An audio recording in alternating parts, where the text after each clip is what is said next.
بسم اللہ الرحمن الرحیم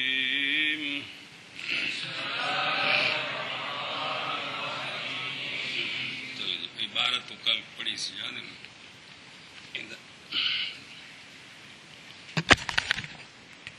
اس کتاب نا شرح بسم اللہ الرحمن الرحیم. علامہ علیہ رحمہ خطبے سے فارغ ہو کر اب مقصود میں شروع ہوتے ہیں تو علامہ کاشغری علیہ رحمہ نے فرمایا اے لامو، کل ترجمہ تو کرا دیتے اس بار ہے، اے لامو جانو تم، یہ خطاب عام ہے فائدہ حاصل کرنے والے کے جتنے طالب ہیں ان سب کو یہ خطاب ہے. یہ جملہ وفقکم اللہ ہو، توفیق دے تم کو اللہ تعالی، یہ دعا ہے طالبین کے لیے توفیق کی. توفیق کیا ہوتی ہے؟ توفیق کی تعریف، توفیق یہ ہے طاعت کے جو اسباب ہیں ان کو آسان کرنا اور ان اسباب کو موافق کرنا بندے کے لیے، تاکہ وہ اسباب بندے کے تابع ہو جائیں، ان کے ذریعے بندہ وہ نیکی کر سکے، تاکہ بندوں کی طرف جو چیز شریعت کی طرف سے ڈالی جائے بندہ اس سے فائدہ حاصل کر سکے. نماز سے فائدہ تب بھی ہوگا نا کہ نماز پڑھنے کے اسباب مہیا ہوں گے. روزہ رکھنے سے ہم تب فائدہ حاصل کریں گے جب روزہ رکھنے کے اسباب مہیا ہوں گے. تو یہ اسباب کا آسان کرنا تاکہ شریعت کی طرف سے جو چیز ڈالی جائے اس یعنی ہم پر نازل کی جائے ہم اس سے فائدہ حاصل کر سکیں. تو یہ تو ہے تو دعا وفقکم اللہ، اللہ تعالیٰ تم کو توفیق دے. پھر علامہ نے اپنے آپ کا عطف ڈالا ہے طالبین پر، وَإِيَّانَا، اور ہمیں بھی اللہ تعالیٰ توفیق دے. یہ اس لیے ذکر کیا ہے وَإِيَّانَا کا جملہ، یعنی یہ معطوف ذکر اس لیے کیا ہے تاکہ اس وہم کا ازالہ ہو جائے کہ علامہ نے اپنے لیے حصول توفیق کی دعا کیوں نہیں کی، کیونکہ دعا سے اپنے آپ کو دعا سے مستغنی سمجھنا یہ عین عدم توفیق ہے. اپنے آپ کو دعا سے مستغنی سمجھنا یہ عین عدم توفیق ہے.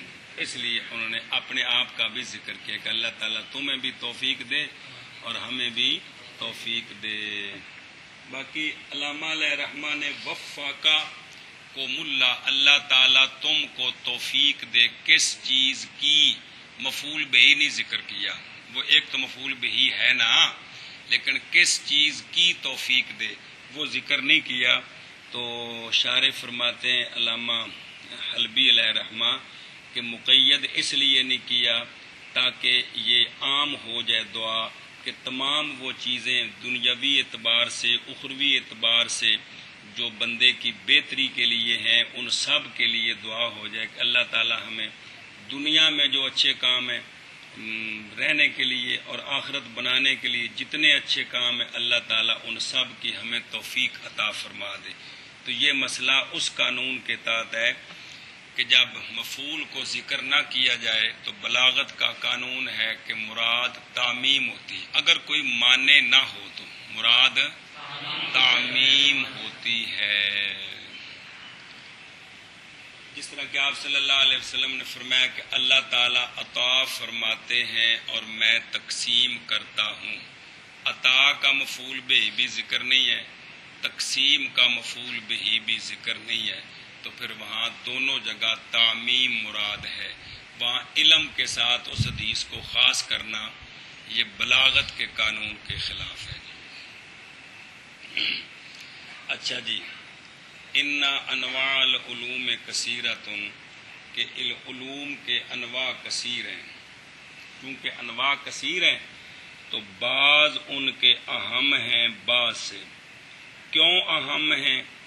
باوجہ شدت حاجت کے ان کی طرف ان کے غیر کی نسبت سے، کہ بعض ایسے علوم ہوتے ہیں جن کی طرف بندے کو حاجت شدید ہوتی ہے بنسبت غیروں کے، وہ حاجت شدید جو ہوتی ہے وہ دنیاوی اعتبار سے یا دین کے اعتبار سے بھی.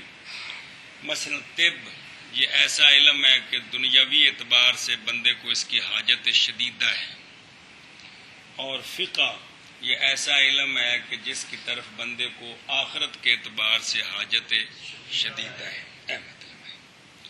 تو چونکہ انواع علوم کثیر ہے تو یہ شارح نے جو انا نکالا ہے بتایا ہے کہ اہما کا عطف کس پر ہے؟ انواع پر ہے.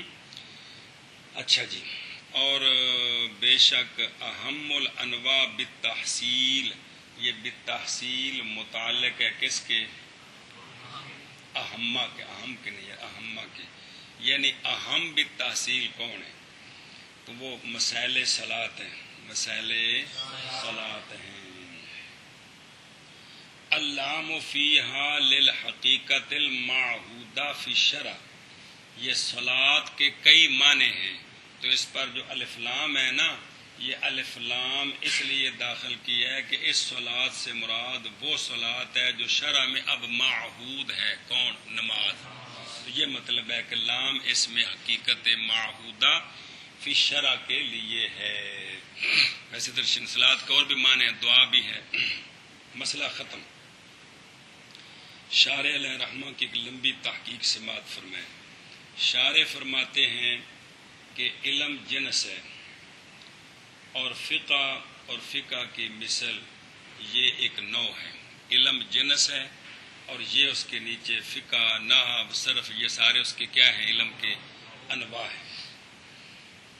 اور مسائل صلاۃ، مسائل نحو وغیرہ یہ نیچے صنفیں ہیں. کیا ہیں؟ صنفیں. کل سمجھیے،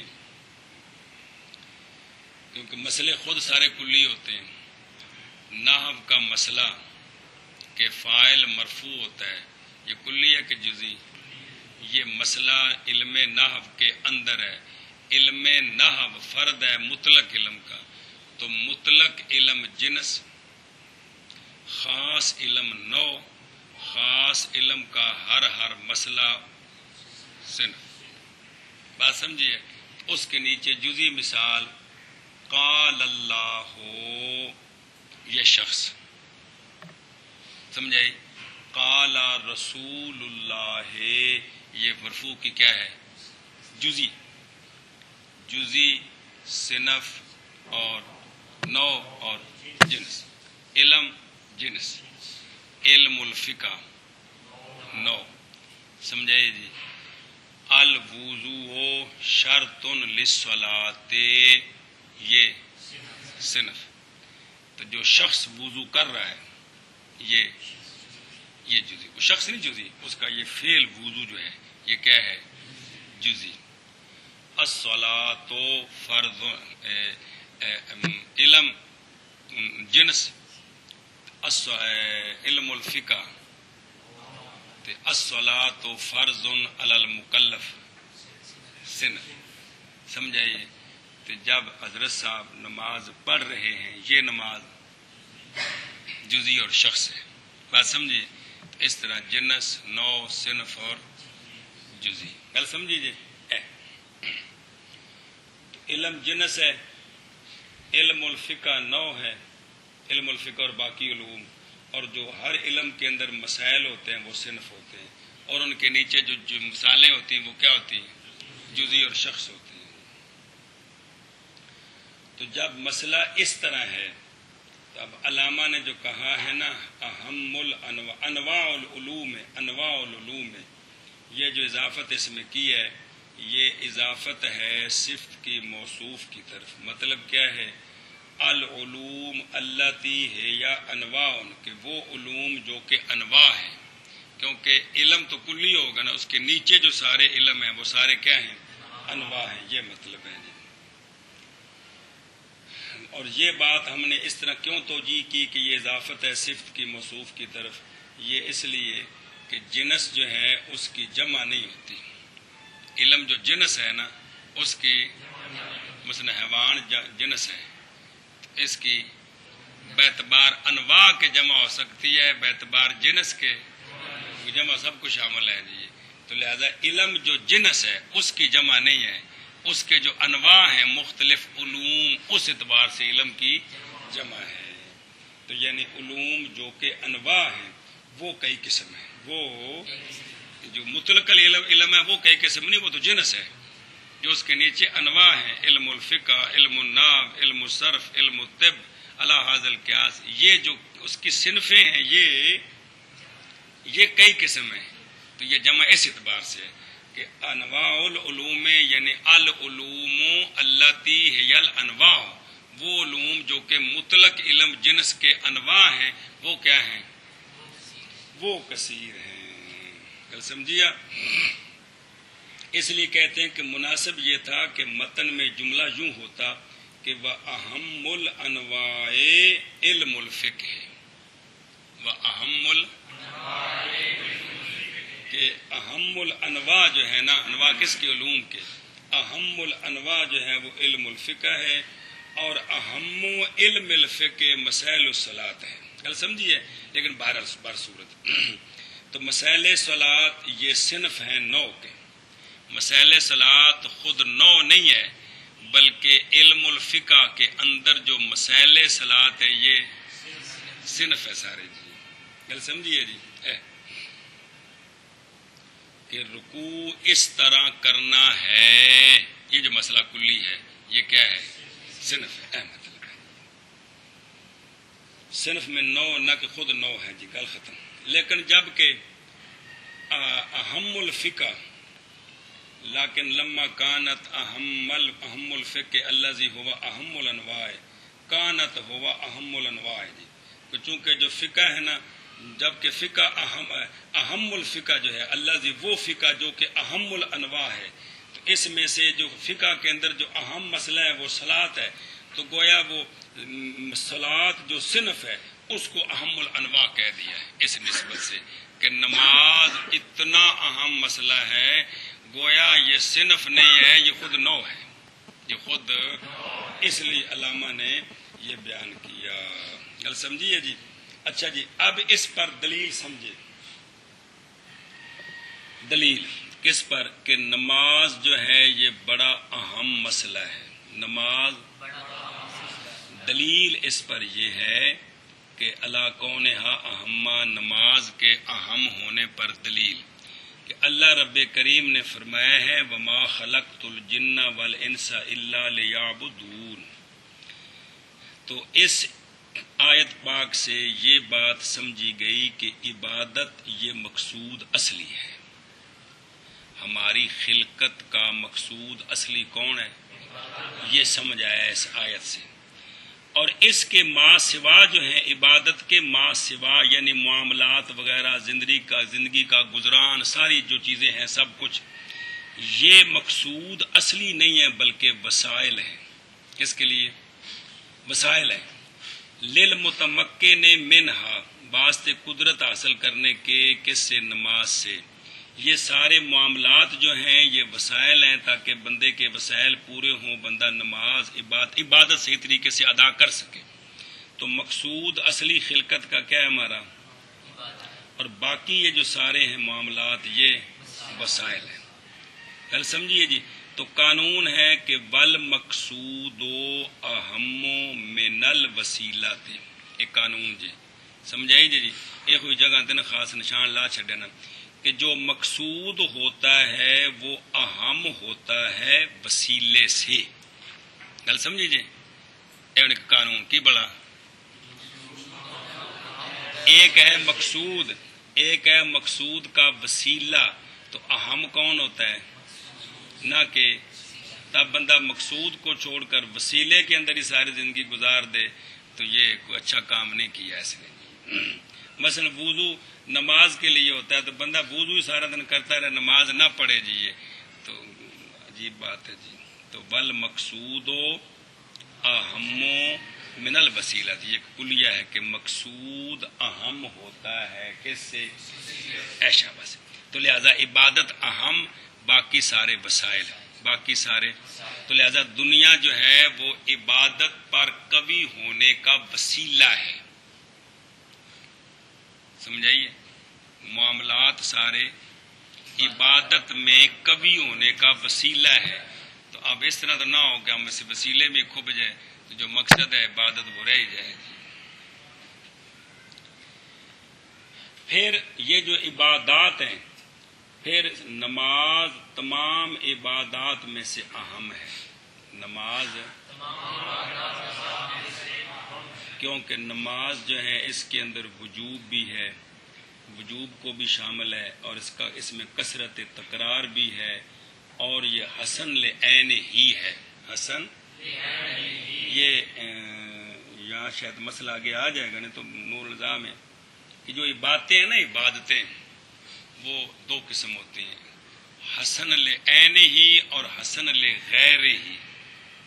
حسن لعین ہی کہ ذاتی طور پر یہ اچھا کام ہے، حسن لغیر کہ خود یہ اچھا نہیں ہے اگر عقل سے پوچھیں، لیکن چونکہ اچھے کے ساتھ اس کا تعلق ہے، اچھے کا یہ ذریعہ ہے، اس لیے یہ بھی اچھا ہے، تو اس کو کہتے ہیں حسن لغیر ہی۔ اس میں مثال آئے گی کہ وضو حسن لغیر ہی ہے، ذاتی طور پر یہ اضاءۃ الماء ہے، ذاتی طور پر پانی کا ضائع کرنا ہے، لیکن چونکہ یہ جو نماز ہے اس کے لیے شرط ہے، اس لیے یہ بھی اچھا کام ہے، تو پھر یہ حسن لغیر ہے۔ تو نماز حسن عین ہی۔ اللہ اکبر کبیرہ، اس لیے نماز اہم ہے، گل سمجھیے۔ ثم سوال ہے، اس کا جواب ہے، سوال یہ ہے کہ سب سے اہم تو ایمان ہے، سب سے تو نماز تو سب سے اہم نہیں، نماز تو ایمان کے بعد ہے۔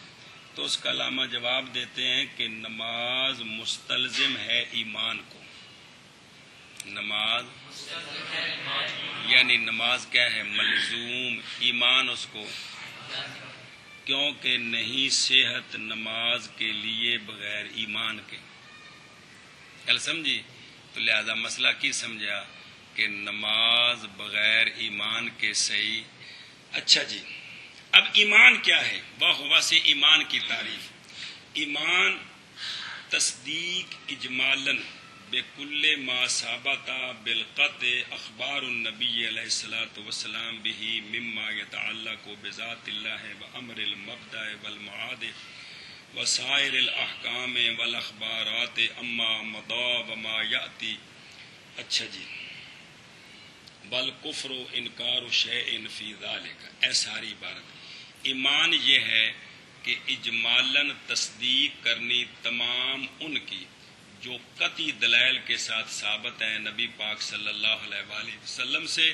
جو کون سے دلائل؟ جو اللہ کی ذات کے متعلق ہیں، مبدا ابتدا کے متعلق ہیں، معاد آخرت کے متعلق ہیں، سارے احکام شرعی، اور آپ نے جو ماضی کی خبریں دی ہیں، جو مستقبل کی خبریں دی ہیں، اور یہ عقیدہ کہ مبادیات دین کے میں سے کسی چیز کا انکار یہ کفر ہے، یہ ساری چیزیں ماننی یہ ایمان ہے۔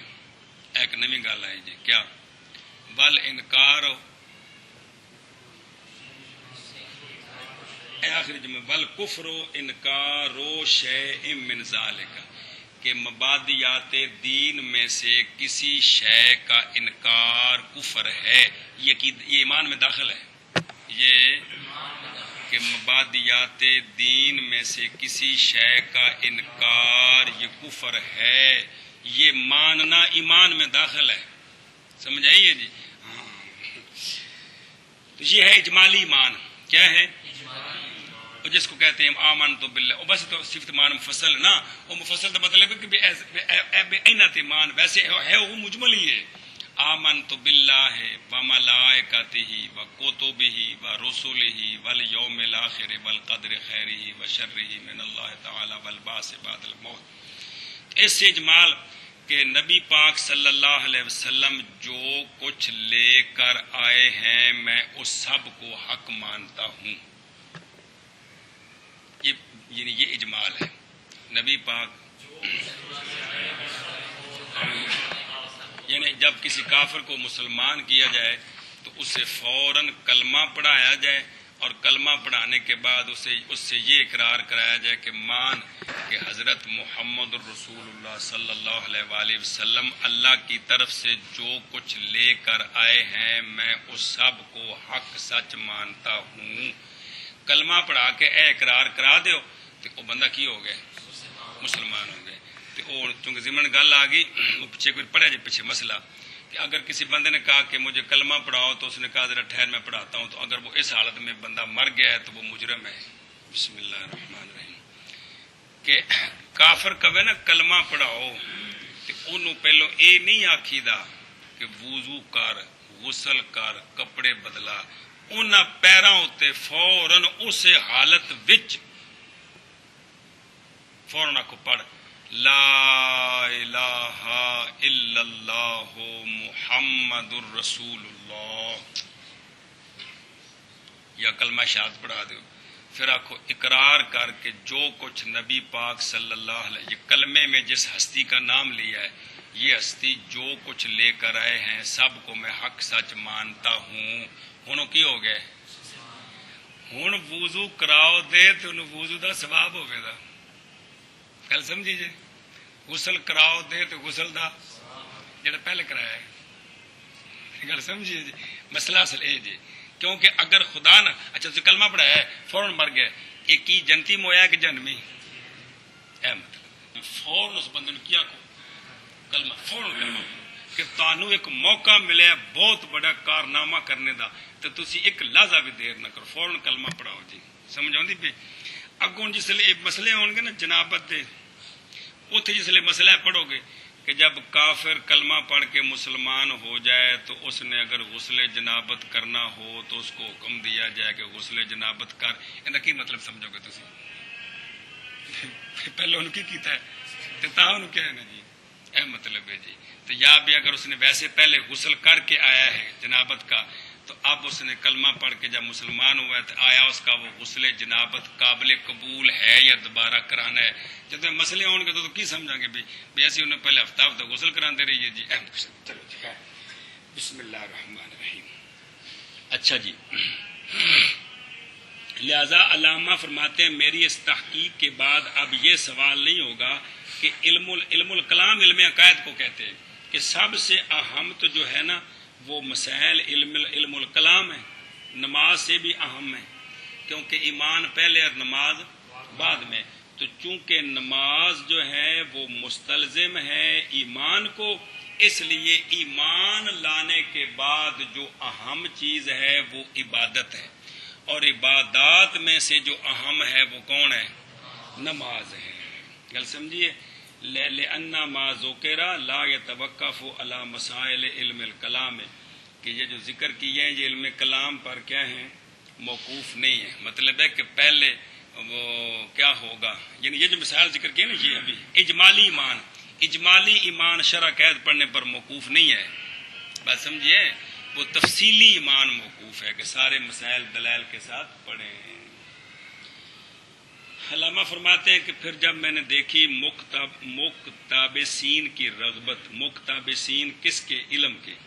یہ مقتبسین جمع ہے مقتبس کی، یہ اسم فاعل ہے اقتباسا سے.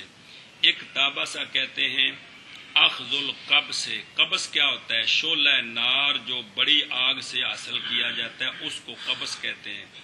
تو اب تشبیہ دی گئی ہے علم کو نور عظیم کے ساتھ اور طالبین کو مقتبسین من ذالک النور کے ساتھ.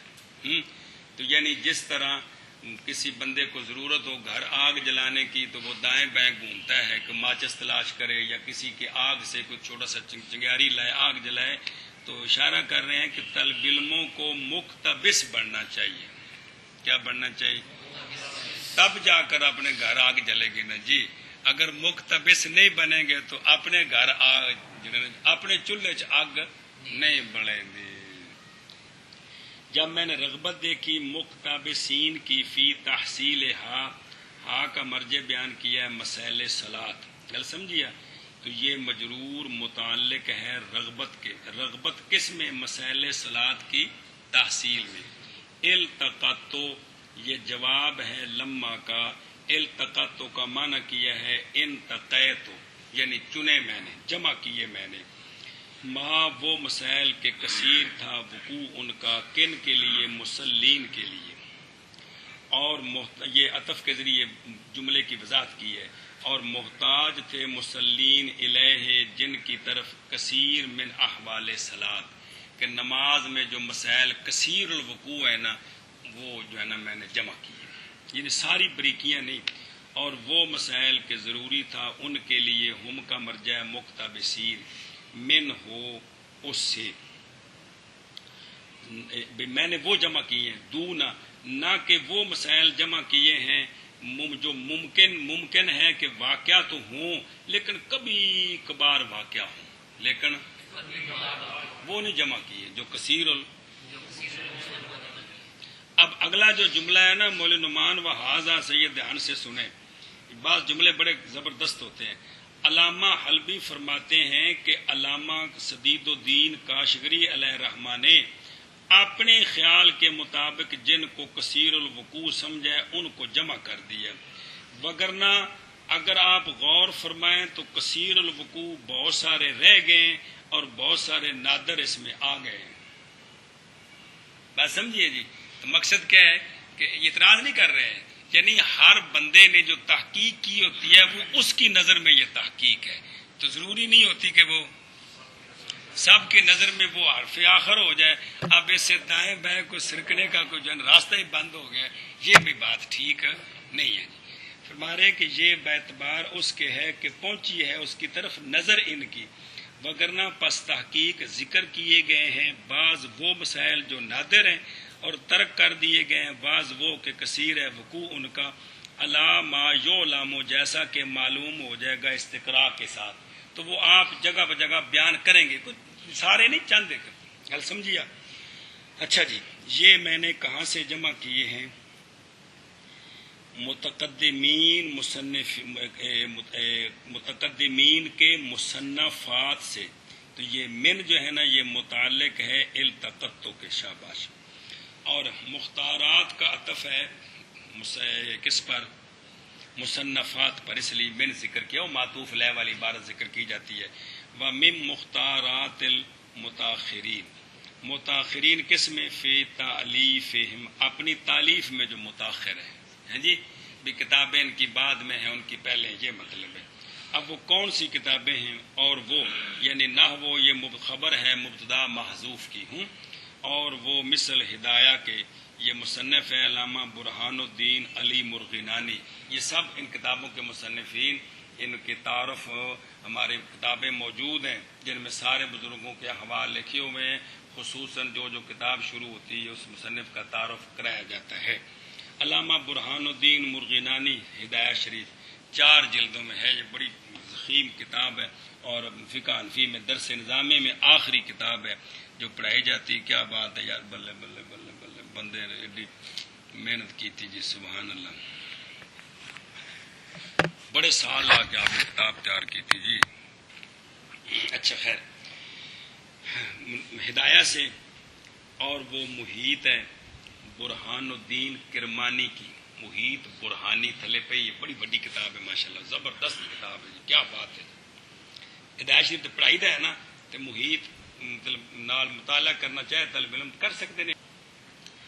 اچھا جی، شرح اس بھی جابی، مطلب کیا ہے؟ بشرح، جو کہ مختصر تحاوی شیخ الاسلام علی بن محمد اس بھی جابی، اور ضبط لکھے ہے اس بکسر حمزہ کو سکون سین اس، اگے کسر با بی، سمجھے نا، اس بھی جابی، اس بھی جابی نہیں بلکہ اس بھی جابی، یہ علی بن محمد، شیخ الاسلام علی بن محمد اس بھی جابی ہیں جنہوں نے مختصر التحاوی کی شرح لکھی ہے۔ کس کی شرح لکھی ہے؟ گل سمجھیے، اے شابہ سے۔ اچھا جی، اور غنیہ یعنی فتاوی غنیہ، تو غین مضموم غنیہ، اکثر نسخوں میں یہی ہے، اسی کو غنیۃ الفقہاء بھی کہتے ہیں۔ کیا کہتے ہیں؟ فقہاء بھی کہتے ہیں۔ بعض نسخوں میں یہ کنیا کے لفظ، اور کنیا علیحدہ فتاوی علامہ زاہدی کا، وہ بھی فتاوی ہے، اور غنیات الفتاوی بھی ہے، کنیات الفتاوی بھی ہے۔ یہ سارے فقہ کی کتابیں ہیں جو بڑی مستند اور مضبوط کتابیں ہیں جی، کل سمجھیے۔ اچھا جی، اور کس سے حاصل کیا ہے؟ ملتقط، یہ سید امام ابو شجاع، یہ سب کے تعارف لکھے ہوئے کتابوں موجود ہیں۔ سید امام ابو شجاع رحمہ اللہ کی یہ کتاب ہے ملتقط۔ اور کس سے جمع کیا ہے؟ ذخیرہ سے، یہ شیخ الاسلام برہان الدین رحمہ اللہ کی کتاب ہے ذخیرہ۔ اور کس سے؟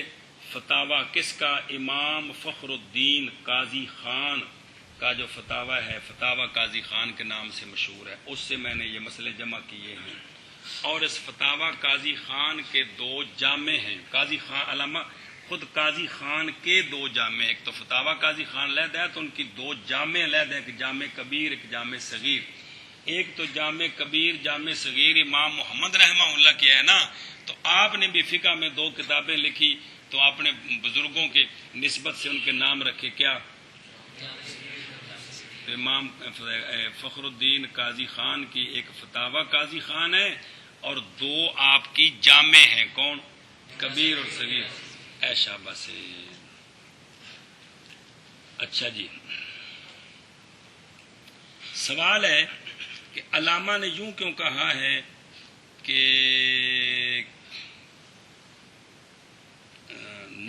نحو الہدایت، نحو کا لفظ کیوں بولا ہے؟ تو اس کا علامہ جواب دیتے ہیں کہ نحو کا لفظ اس لیے بولا ہے کہ یہ سمجھایا ہے کہ یہ نہیں کہ صرف انہی کتابوں سے ہیں، مشہور یہ کتابیں ہیں، ان کے علاوہ اور کتابوں سے بھی مسائل لیے گئے ہیں جو اس کتاب میں درج ہیں، تو ان میں سے جو زیادہ مسائل ہیں وہ ان کتابوں سے، اس لیے نام لیے۔ اور دوسرا نحو اس لیے کہ صرف فقہ کی یہی کتابیں نہیں ہیں، بہت ساری کتابیں کیا ہیں؟ فقہ کی کل کتنی کتابیں ہیں؟ فقہ کی اعلیٰ حضرت رحمت اللہ علیہ کے فتاوی رضویہ کا جو خطبہ عربی وہ پڑھے، بات سمجھیے، آپ نے اس میں ساری فقہ کی کتابوں کا نام ذکر کیا ہے، وہ اس طرح کہ اللہ کی حمد بنا کے، اس طرح حمد بنائی ہے جی کہ جناب بس جی۔ اچھا جی، تو یہ جو ہے نا جی، اس لیے اشارہ کیا ہے نحو کے ساتھ، تو وسمیتہ، نام رکھا میں نے اس کا، یہ ہو کی ضمیر راجع ہے ماں کی طرف جو ماں کاسرہ کے اندر ہے جی، گل سمجھیے، جو عبارت ہے کس سے؟ ملتقط سے، وہ جو میں نے چنے ہیں سارے، یعنی نام رکھا میں نے اس ملتقط کا۔ او التقط تو جدی التقط تو کریو کی بن جاندہ ہے؟ ملتقط ہے تو منیت المسلی نا، لیکن جڑے مسائل جمع شدہ نے، التقط تو میں نے جمع کیا تو پھر وہ جمع ہو گئے، تو عربی کیا کیا؟ ایک نام بنیا، اندر نام ملتقط نہیں ہے، یعنی جڑے جمع کیتے تو ملتقط بنیا نا، تو میں نے اس ملتقط کا نام رکھا منیت المسلی۔ منیا کا معنی ہے مراد، یعنی مراد المسلی، کیا معنی ہے؟ نمازی کی مراد، نمازی کی ظاہر یار جڑا کام کرنا ہوئے اس کام دے متعلق جڑا علم ہے وہ ساری مراد ہے کہ جڑا بھی کام کرنا ہوئے جی، اللہ جی وہ مراد کے تمنا کرتا ہے مسلی اس کی، بوجہ شدت حاجت کے اس کی طرف، باوجہ پائے جانے اکثر مسائل کے وہ جو تعلق پکڑتے ہیں نماز کے ساتھ اور محتاج ہے ان کی معرفت کی طرف اس میں۔ اور نام رکھا میں نے غنیات المبتدی، یعنی وہ کتاب جو بے پرواہ ہو جاتا ہے اس کے ساتھ مبتدی، اللہ جی وہ مبتدی جس نے ابھی کتب مبسوطہ فقہ کی بڑی بڑی کتابوں کی ممارست نہیں کی ہے، وہ اس کے ساتھ بے پرواہ ہو جائے گا۔ وَيَكْتَفِي بِهِ فِي أَمْرِ الصَّلَاةِ عَنْهَا، اس کتاب کے ذریعے امر صلاۃ میں بڑی کتابوں سے وہ اس کو کفایت ہو جائے گی، نماز کے مسئلے اس کو آ جائیں گے، کل سمجھیے۔ اس کے بعد دعا ہے انشاءاللہ۔